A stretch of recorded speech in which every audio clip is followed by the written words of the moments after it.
Hi, I'm your standard traditional beekeeper. I've got 100 colonies, a library of books, and enough beekeeping equipment to supply a commercial operation. How do I do it? I'm in way over my head.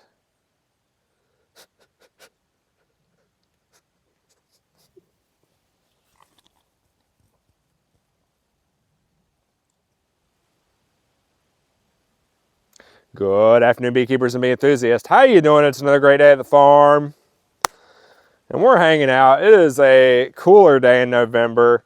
It is getting colder. We're getting into the winter time, and the bees are staying inside for the most part. They're only coming out when it kind of warms up a little bit to maybe get some water or any of that, but they're basically staying in. And of course, it is hoodie weather. I've got my beautiful SecureAcresNaturalBees hoodie right here. I love this hoodie. I think the design came out really well. And yes, in the future, we are going to be selling merchandise. We're going to be getting a store, so you can buy stuff like this for your family, friends, or yourself. And we're going to, of course, have hoodies, hats, coffee mugs, tumblers, t-shirts, all kinds of crazy stuff. It's going to be a lot of fun, and we think it'll look really good. Now, of course, we have a great topic for you planned today. And of course, today we're talking about what makes a good beekeeper. Now, a lot of people have an idea of exactly what does make a good beekeeper, and some people talk about, hey, well, maybe it's the amount of colonies you currently have, or maybe it's the amount of honey you produce in your apiary, or maybe it's the survival rate of your honeybees in the apiary. And there's all kinds of different ideas of exactly what does make a good beekeeper, but we're here to tell you it's not complicated. You don't need a lot of bells and whistles in order for it to be successful. And anyway, it's going to be a great topic. We know you're going to enjoy it. And without further ado, let's break right into it.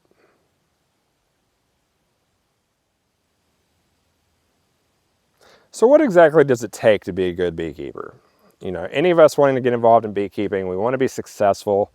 We want to follow the right steps. We want to have fun. You know, we want to just do the right thing. And of course, there's a lot of information out there that in the long run, a lot of it is junk and a lot of it is excess. And they're teaching you that you need to have a warehouse worth of beekeeping equipment, and you need to try to produce as many colonies as humanly possible, and you need to have a 75% survival rate, and you need to produce gallons and gallons and gallons of honey and all these crazy things. And we get so wrapped up in those things that it ends up being really stressful for us as the beekeepers, but it also ends up being stressful for the bees themselves. Now, what do I mean by that? Well, for one thing, everybody in beekeeping is so hyper-focused on survival rate. So they basically say, okay, well, to be a good beekeeper, you got to have a 75% survival rate, 80% survival, and you got to do whatever it takes to get to that survival rate every year. Now, just so you know, honeybee colonies around the whole world have an average of about 50% survival rate. They have around 50%. And you're probably saying, well, how do they survive like that? Well, every year they produce multiple swarms, and so they make up for the colonies that they lose. But on average, they have around a 50% survival rate. If they had a higher survival rate than that, then honeybees would take over the world and they would be everywhere. And we don't want that. We don't want too many honeybees. As much as I love them, you know, you can't have too many. But in any case, they have about a 50% survival rate. So if you're in your apiary and you're trying to say, okay, well, I need to have an 80% survival rate. You know, all of my colonies, I need to have all of them survive. You know, that is not exactly what's natural about beekeeping, or at least honeybees themselves, because, you know, colonies, they survive, they perish, you know, they produce swarms, they do all kinds of crazy stuff. So you shouldn't be so hyper-focused on trying to have the best possible survival rate, because people I've seen out there that basically, they make YouTube videos and they basically say, okay, well, my honeybee colonies had a 90% survival rate. We're doing good. We had a successful year this year. But then a year or two down the road, they'll make another thing about how they lost like 90% of their colonies or something crazy.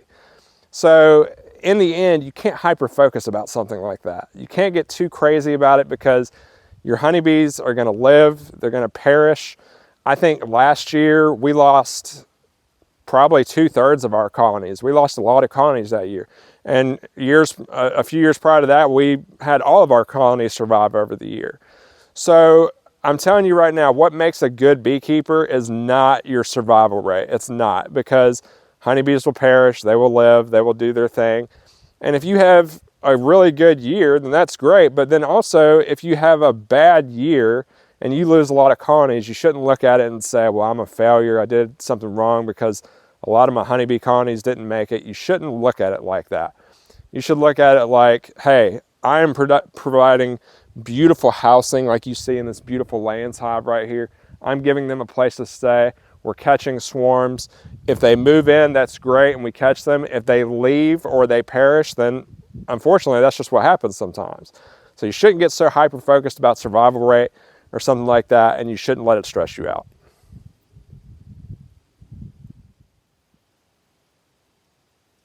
So what are the other things people are talking about when it comes to their idea of a good beekeeper?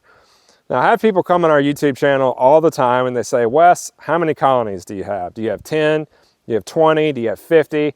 How many bees are you working with? You know, what is that number? And of course, human beings are so hyper-focused on quantity, and that is no different in beekeeping. People are so focused on having as many honeybee colonies as you can. And, you know, unless you're getting involved in commercial beekeeping, which I would highly recommend against, unless you're doing that, then really your quantity of bees does not matter, okay? You're in it to learn, you're in it to have fun.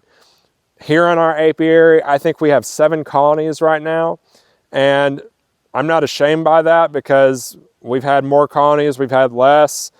You know, we are not hyper-focused on the amount we have. We are hyper-focused on being instructional for you and basically teaching you how to have fun in beekeeping and how to have a good time.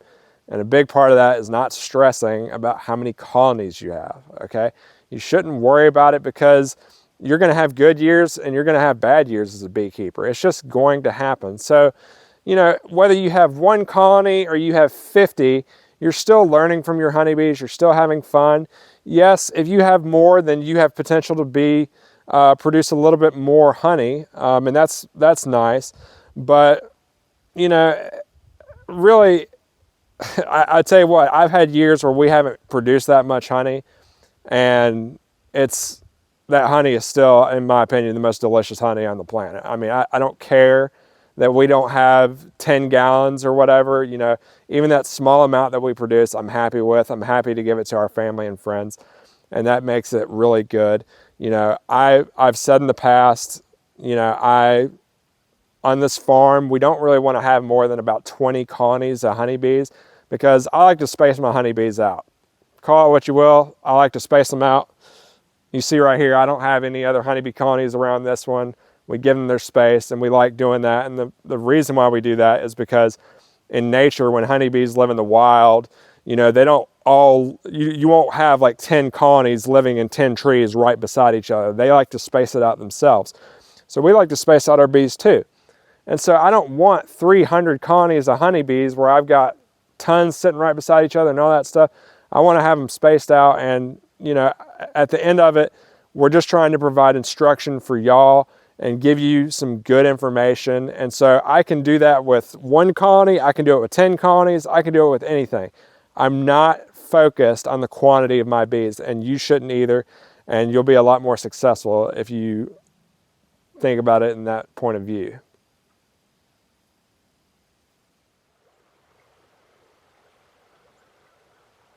So it doesn't take an amazing survivability or hundreds of colonies of honeybees or hundreds of gallons of honey produced in order for you to be a good beekeeper. It doesn't take any of those things.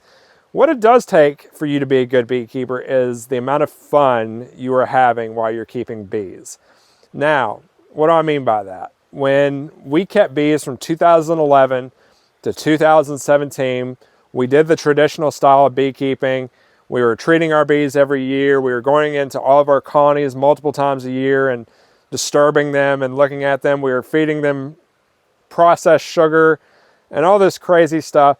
And it was so much work. I was not having fun. I was not enjoying it. And on top of all that work, all of our honeybees were dying every single year. They were just dying every single year. It was not sustainable, and it was just a big issue. I wasn't having fun. I was glad to quit it in 2017 because I didn't want to have anything else to do with it. And of course, when we found Lazutin's book, Keeping Bees with a Smile, in 2019, we found a natural, sustainable style of beekeeping that, believe it or not, does not require a ton of work. It doesn't require for you to have a bunch of colonies or have an amazing survivability rate, or it doesn't require you to produce a bunch of honey. It doesn't take any of that stuff. What it takes is for you to be patient with your honeybees and for you to basically make the right steps here and there. Of course, we've made lots of videos about his book and all that stuff, but it takes patience. It takes patience.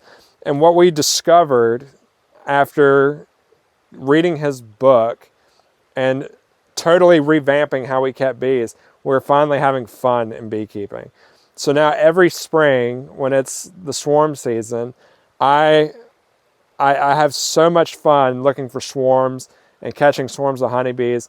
I have so much fun in the fall extracting honey and getting some honey. And while it's not the most amount of honey, it is the best honey on the planet. I strongly believe that. It is the best tasting stuff out there. And I love it. And I promise you, you know, even if you only produce a little bit amount of honey in a year, you're going to taste that honey and it's going to be the best for you as well. So again, you need to have fun with it. You need to keep it simple, be sustainable, don't overcomplicate it. And that's what it takes to be a good beekeeper. So we hope you enjoyed this video, and until next time, we'll see you soon.